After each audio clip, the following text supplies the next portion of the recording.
ஏதோ நான் 1ஆம் கிளாஸ் கூட படிக்காத ஒரு கைநாட்டாக இருந்து இந்த உலக மாணவர்களை நல்லா படிங்க, படித்தா தான் பின்னாடி உங்களுக்கு வாழ்க்கை அப்படின்னு நான் நிறைய வீடியோக்களில் இந்த மாணவர்களை பற்றி பேசியிருக்கிறேன். இதெல்லாம் கேட்டுட்டு இந்த மாணவர்கள் எனக்கு நிறைய பொண்ணுங்க பண்ணுறாங்க, சாமி இன்றைக்கி நிறைய மாறி இருக்கிறோம், நாங்கள் இப்போது நல்லா கண்ணுங்கருத்தமாக படிக்கிறோம் அப்படின்னு ரொம்ப சந்தோஷமாக இருக்குது. இவங்க அத்தனை பேருக்கும் பிரம்மசூத்திர குழு சார்பிலையும் என்னுடைய சார்பிலையும் ஆத்மா வணக்கம். இன்றைக்கி நம்ம ஆசிரமத்தில் இதில் ஒரு சாபக்கேடு மாதிரி ஆகிப்போச்சு. இன்றைக்கி உலகத்தில் ஒரு மதத்திலேருந்து ஒரு மதத்தில் போனால் நம்ம ஜெயிலில் பிடிச்சி போடுற மாதிரி ஆகிப்போச்சு. அவங்க அந்த மதத்தை தவிர வேறு மதத்துக்கு போகக்கூடாதுன்ற நிலையை உருவாக்கிக்கினாங்க. இது தெய்வ வழிபாடு அப்படி இருக்கக்கூடாது. தெய்வ வழிபாடுன்றது சுதந்திரமாக அவன் மனத்துக்கு ஏற்ற மாதிரி தெய்வ வழிபாடு பண்ணணும். இங்கேருந்து நீ போகக்கூடாது, அங்கே நான் போகணுன்னா ஒரு குடும்பத்தில் பக்கத்து வீட்டுக்காரங்கிட்ட சண்டை போட்டுட்டு அங்கே போகக்கூடாதுன்ற மாதிரி ஆகிடும். மனுஷனாக பார்க்கணுமே தவிர மனுஷனை மதமாக பார்க்கக்கூடாது. மதமாக பார்த்தீங்கன்னா வேற்றுமைகள் வரும், மனுஷனாக பார்த்தா வேற்றுமை போயிடும்.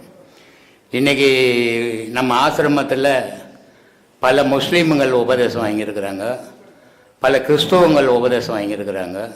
இதுக்கு காரணம் என்ன அப்படின்னா, நான் எந்த மதத்தையும் முக்கியத்துவம் கொடுக்கறதில்லை. எல்லா மதங்களும் நல்வழியை காட்டியிருக்குது.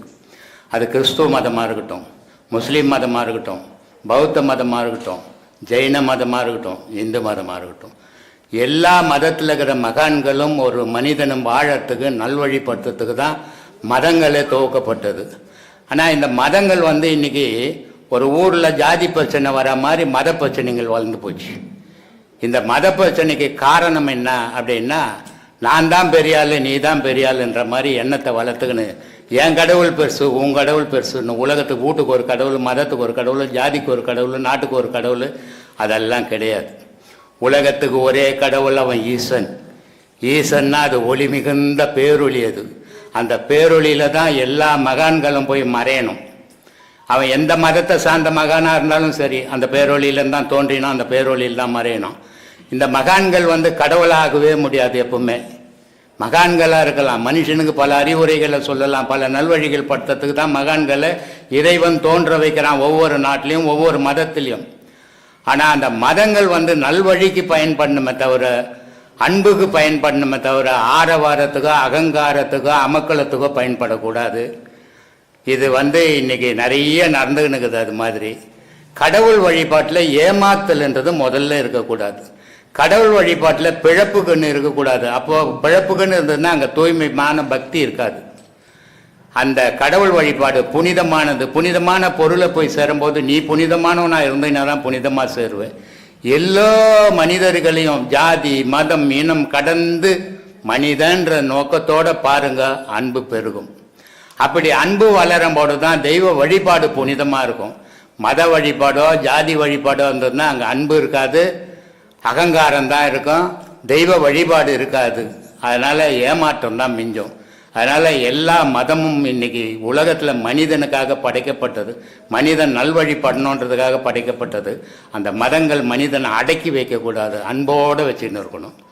அப்படி அடக்கி வச்சு ஏமாத்துந்து இங்கே போகக்கூடாது, இங்கேருந்து இங்கே வரக்கூடாதுன்னா அது ஒரு ஜெயில் மாதிரி ஆகிடாது. மத வழிபாடு மாதிரியே இருக்காது, கடவுள் வழிபாடு மாதிரியே இருக்காது. அதனால் இதையெல்லாம் மறந்து மனுஷனை பாருங்க, ஜாதியை மறங்க, மதத்தை மறங்க, மனிதனை பாருங்க. மனிதன் நல்லா இருந்தால் தான் தெய்வ வழிபாடு. அதனால தான் நான் நாடை பற்றி பேசுறதில்ல, மொழியை பற்றி பேசுறதில்ல, ஜாதியை பற்றி பேசுறதில்ல, மதத்தை பற்றி பேசுறதில்ல, மனிதர்களேன்னு பேசுகிறேன். ஏன் உலகத்தில் உள்ள அத்தனை மனிதர்களும் நல்லா வாழணும்னு தான் வந்தோம் இந்த உலகத்துக்கு. ஆனால் ஒவ்வொரு மனிதனும் ஒவ்வொரு விதத்தில் சிக்கலை உண்டாக்கிக்கின்னு அவன் சிக்கிக்கின்னு வெளியே வர முடியாத தவிச்சின்னு இருக்கிறான். இதில் கடவுளை பற்றியே நம்ம முன்னோர்கள் பேசிட்டாங்க. அந்த கடவுளை பற்றி பேசுறதால மனிதனுக்கு அது புரியாமையே போயிடுச்சு. அதனால் எது கடவுள் எது உண்மை எது பொய்ன்னு அவங்களால தேர்ந்தெடுக்க முடியாத நிலைக்கு போயிட்டதுனால தடுமாற்றமாகி போச்சு. எது கடவுள்? இன்றைக்கி கிறிஸ்துவ மதம் இருக்குது, முஸ்லீம் மதம் இருக்குது, புத்த மதம் இருக்குது, ஜெயின மதம் இருக்குது, இந்து மதம் இருக்குது. இதில் இத்தனை கடவுள்களை யார் கும்பிட்றது தான் கடவுள்? இந்து மதத்தில் பலவிதமான கடவுள் வழிபாடு. எது தான் கடவுள்? காரணம்னா மனுஷனை போட்டு குழப்பி விட்டுட்டாங்க மதவாதிங்க. மனிதன் தான் கடவுள், மனிதன் இல்லைன்னா கடவுள்னே ஒருத்தர் இல்லை. ஜெர்மன்லேருந்து டேனானிட்டு ஒரு அம்மா, அந்த அம்மா கிறிஸ்டின்னு, அந்த அம்மா வந்து என்னுடைய வீடியோவை பார்த்துட்டு இன்றைக்கி சர்ச்சுக்கெல்லாம் அவங்க போகிறது கிடையாதான். அவங்க வந்து கவர்மெண்ட்டில் வேலை செய்கிறாங்க. அவங்க ஒரு பரதநாட்டிய டான்ஸர் வேறு. அவங்களுடைய மாணவி ஒரு கேள்வி கேட்டாங்களாம், இறைவன் எதுக்காக ஆன்மாவை படைக்கணும்? இந்த கேள்வி அவங்களுடைய மாணவி அந்த அம்மா கிட்ட கேட்டுக்கிறாங்க.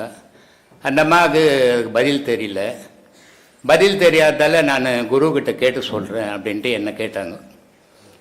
அப்போ அந்த அவ்வளோ தூரத்தில் ஜெர்மன்லேருந்து அந்த அம்மா பதில் சொல்கிறாங்க. ஒரு கட்டுரையை எழுதிக்கிறாங்க. கடவுள்ன்றது இவ்வளோ நாள் என்னான்னு தெரியாத நாங்கள் மதத்தில் வாழ்ந்துக்கின்னு இருந்தோம்.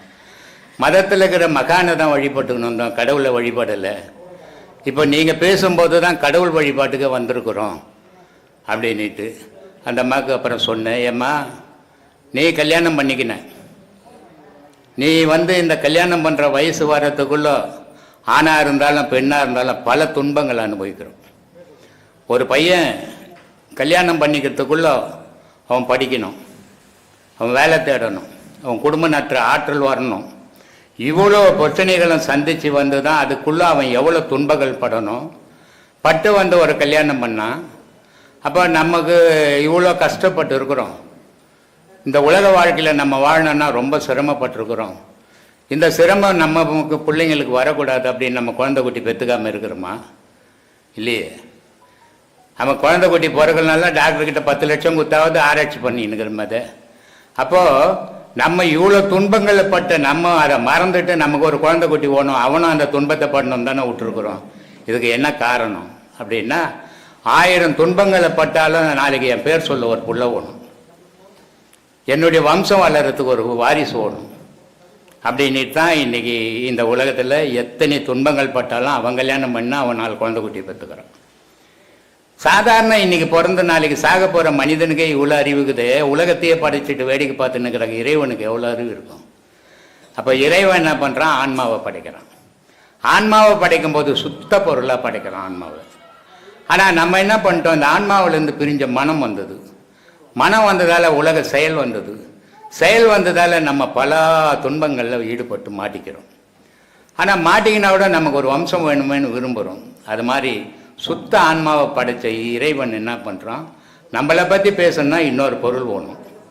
அப்போ இன்னொரு பொருள் எது பொருள் பேசும்? உலகத்தில் 84,000 கோடி ஜீவராசிகள் இறைவனை பற்றி பேசுமானா பேசாது. அது அதனுடைய ஜீவனை பற்றி தான் பேசும்.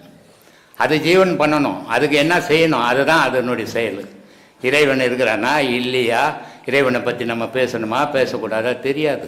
ஏன்னா அறிவு கம்மி. ஆனால் மனிதனுக்கு 6 அறிவுன்னு சொல்லிங்கிறான். 6 அறிவு இல்லை மனிதனுக்கு, 6 அறிவுன்னு சொல்லும். 6 அறிவுன்னு சொல்லக்கூடிய மனிதன் சிந்திக்கிறான். நம்ம இருக்கிறோம், நம்ம எப்படி வந்தோம், நம்ம தாயால் வந்தோம், நம்ம தகப்பனால், தாய் தகப்பன் எப்படி வந்தோம், தாய் தகப்பன் இன்னொரு தாய் தகப்பன், இப்படியே எங்கிருந்து வந்தான்னா இறைவன்லேருந்து வந்தான்.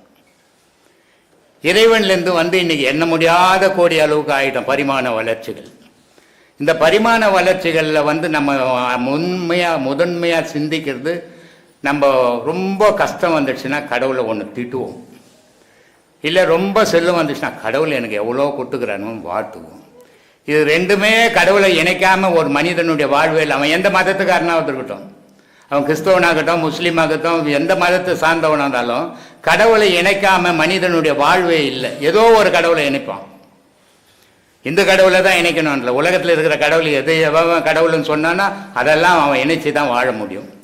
அப்படி வாழும்போது அந்த இறைவனுக்கு அது தெரியுது, நான் நம்மளை பற்றி பேசுறதுக்கும் ஒரு உருவம் இருக்குது, ஒரு உயிர் இருக்குது, ஒரு ஆன்மா இருக்குது அப்படின்ற. அப்போ இறைவனை வந்து வளர்ச்சி அடையணும்னா மனிதனை படைக்கணும். அதுக்காக ஆன்மாவை படைத்தான் இறைவன் அப்படின்னு சொன்னேன். இல்லை சாமி இது எனக்கு தெரியாமல் போச்சு, நல்ல அறிவுரை சொன்னீங்க, நான் சொல்கிறேன் அந்த பொண்ணுக்கு. ஏன் சொல்கிறேன்னா, ஒவ்வொரு மனிதனுக்குள்ளே ஒரு தெய்வ சக்தி இருக்குது. அந்த தெய்வ சக்தியை நம்ம உணராமல் தான் நம்ம வாழ்க்கையை வீணாக்கிக்கினுக்கிறோம்.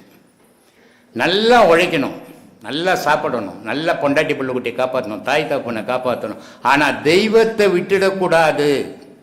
எந்த நிலையிலையும் தெய்வத்தை விட்டுவிடாது. நான் போனேங்க கடவுளை கும்பிட்டேங்க கோயிலை, எப்போ கும்பிட்ட நீ சிலையை